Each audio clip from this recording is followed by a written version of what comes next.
जंग बंदी के बावजूद इसराइल के लबनान पर हमले जारी, 10 मिनट में 100 मकामात पर बमबारी की। इसराइली फौज ने दावा किया लबनान भर में हिजबुल्लाह के 100 से ज्यादा ठिकानों को निशाना बनाया गया। जनूबी लबनान दारुल हुकूमत बैरूत में हिजबुल्लाह के कमांड सेंटर और फौजी अहदाफ पर हमले किए गए। मकामी मीडिया का कहना है इसराइली फौज ने वादी बैका में एक जनाजे को निशाना बनाया।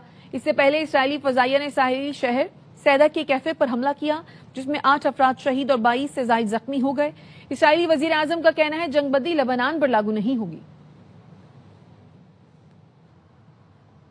जंगबंदी के बावजूद इसराइल के लबनान पर हमले जारी, 10 मिनट में 100 मकामात पर बमबारी की।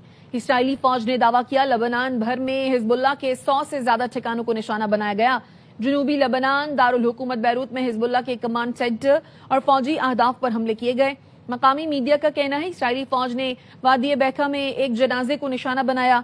इससे पहले इसराइली फजाइया ने साहिली शहर सैदा के कैफे पर हमला किया, जिसमें 8 अफराद शहीद और 22 से जायद जख्मी हो गए।